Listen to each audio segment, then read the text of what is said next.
Time for another update from Quincy City Council President Nina Liang about the February 1st council meeting, which will be the second of three this month. Nina, how are you? I'm good. I'm good. And we're going to have another one next week as well. So a lot of back-to-back meetings we're having. Yeah, it's all council all the time, right? It is, yes, as it should be. It was a pretty brief meeting last night, but what happened? It was. So we kicked it off. We're still doing our COVID-19 Heroes. And this one was long overdue. We're super excited. I mean, I feel like all of them are long overdue, right? To have an opportunity to thank all these folks who are really carrying the city through a pandemic. And last night in particular was really awesome for us to be able to formally thank the planning and community development folks. They have just been doing a nonstop phenomenal job since all of this had started. You know, within 1 week of Governor Baker declaring the state of emergency last year, they essentially just buckled down and said, what do we need to do to support our residents who need rental assistance and our small business owners, right? And I mean, those two things in and of themselves are a task for a multitude of people, let alone a department that still has to do, you know, their daily duties of being the planning and community development folks. And so they've essentially, through their programming, created a system that is now being taught, nationwide in other planning departments. And I think even last night before the meeting, they had some members of the department give a presentation as well to a national board. And so that's the program that they've created, right? It's very much, you know, that saying where, like, you know, you had to build the bicycle and learn how to ride it at the same time.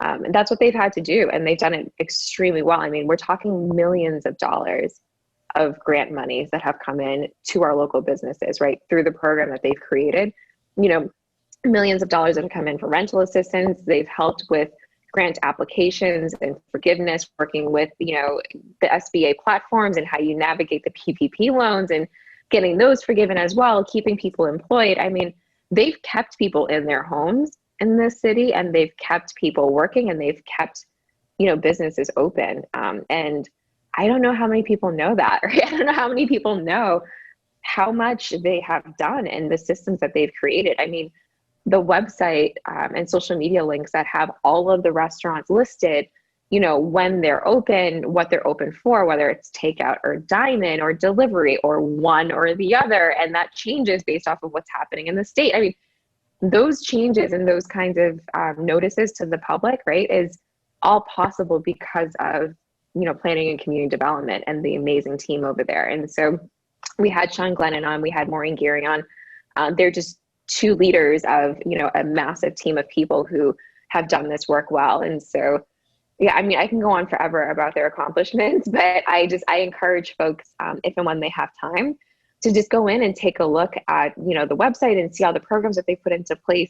It's really remarkable what this team has done. And again, the program they put together is so successful that they're training it regionally pretty frequently, as well as on a national platform.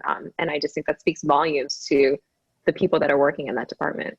Well, that's very nice to honor them. I know I've had a chat with Maureen and Sean several times over the past several months, you know, to get information out there. And it's not going to stop. You know, if the federal government approves this next round of stimulus, that'll again have to funnel through the planning department. So they're going to be busy even going forward.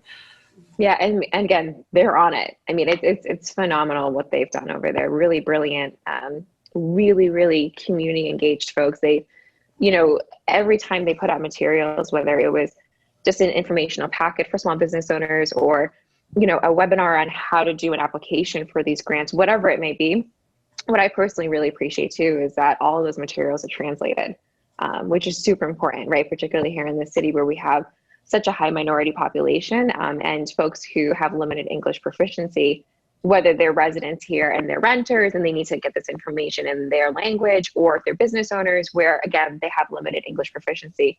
That's one of the things that I really appreciated as well, is that whether it's moving forward with this next round of grants or taking a look back, you know, all of the information they've put out has also been, you know, translated. And so that's, again, just another example of how amazing they've been over there. Yeah, no, I know they're very mindful of that, as you're well aware, and you know, with the communication access plan that Melissa Pond is working on as well. So they're very, very in tune with that segment of the population.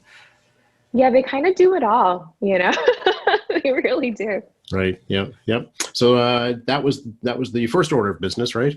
Mhm. Then what?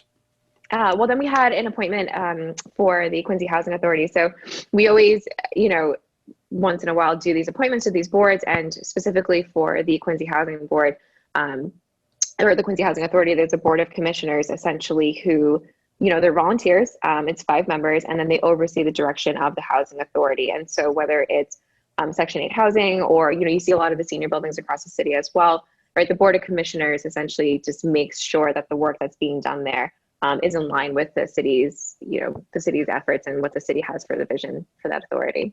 So we had that appointment and that went through. It was voted through completely. And then we also had actually a reappointment, 3 reappointments to the Park and Recreation Department. So again, fully volunteer board. They're all residents. It's 9 people who live across the city. And then 3 of those appointments come through the city council. So they were all reappointments from before, and they were reappointed again with no problem. And then moving on from that, we had 2 gifts that were donated to the city.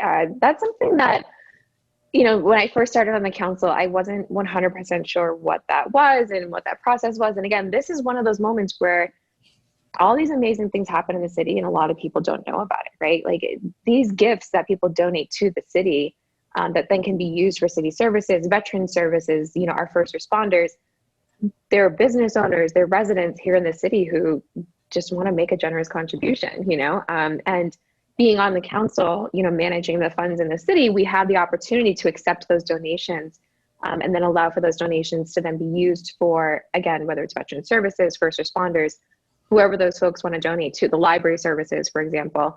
And so we received 2 donations yesterday. And again, those are just those little moments where you're like, wow, there's so much that happens here with, support of the community and different departments working together. It's really neat to see.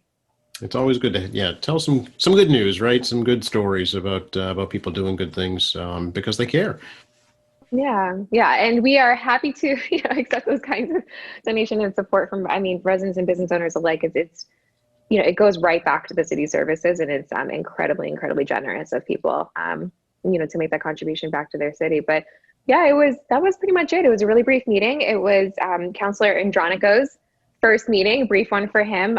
It was great to have him on, and he had an opportunity to say a few words as well. He was really humble about it. He did say that he had an opportunity many times over the last week to say a few words, but that he was really excited, and we're really excited to have him. It's only been a week's time, and from the few moments I've gotten to chat with him as well, I can see that he's already really in touch with what's going on in his ward. He's ready to hit the ground running, but more than that too, he's really eager to just learn really quickly and listen to what's going on, make sure that he's caught up. And so, yeah, it was a good first meeting. I think it was a quiet meeting for him for the first one, but based on his experience and again, both the State House and running the school committee in his last term, I think he's ready to go. Oh, I'm sure. Yeah, he's already talked about starting up virtual office hours right now, putting out an e-newsletter, for his constituents. So he's definitely geared up and ready to go for sure. Yeah, he's certainly someone that you can tell came into this position, ready to start the job from day one, and so it'll be interesting. The next meeting, hopefully it'll be a little bit more information on the agenda, and we'll have more to update at that point. Speaking of Anthony, has there been a scheduled joint meeting with the school committee to fill his school committee seat?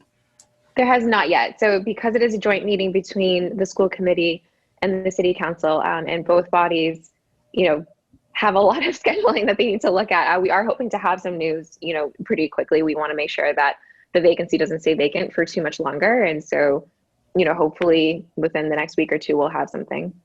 Okay, we'll look forward to that, certainly. Any idea what's coming up next week right now, or is that not been formulated yet? As of right now, no. We're going to be doing another COVID-19 Hero, so stay tuned. I always love kicking off our meetings that way. And outside of that, the agenda is still in formation, and we should have something by the end of the week for folks to look at. Okay, I spoke with the mayor, and they're doing background work on the budget right now, but certainly not ready to make a presentation just yet. But that's going to be, I think, one of the major challenges for the council this year. 100%. I mean, that is, and I think we've spoken about this a number of times, that, the budget is one of the biggest legislative items that we take up as a body. And it is something that is a priority to all of us, right? To make sure that we're doing our due diligence in review of the budget. I've done this now 5 years. Most of those 5 years have been with the majority of the council that we have right now. And again, just the amount of work and research and preparation that goes into making sure that we're doing our due diligence on this process is really extensive. And so I know we're eager to get it in front of us. I know we're also eager to see what the impact of the pandemic is going to be. And again, see what that does to the budget this year and what the rollout looks like. So we're very anxious. We'll see what it looks like soon, hopefully. Sure. All right, Nina, appreciate it. We can catch up next week if that's okay. Yes, I will see you next week. And then after that, there's going to be, I think, maybe like 3 weeks before March's meeting. So I'm going to have a little bit of Joe withdrawal, I think you'll get over it. We'll talk about Lunar New Year next week, if that's okay. That's, of course, virtual this year through Quincy Asian Resources, but I know it is the year of the ox this year. Yes, I'm very excited. This is, again, one of my favorite holidays. It definitely brings back a lot of nostalgia. So it's going to have to be different, just like everything else has been different this last year, but still, I think just as important and just as fun. So yeah, we'll talk next week. All right. Thanks. Bye-bye. Bye.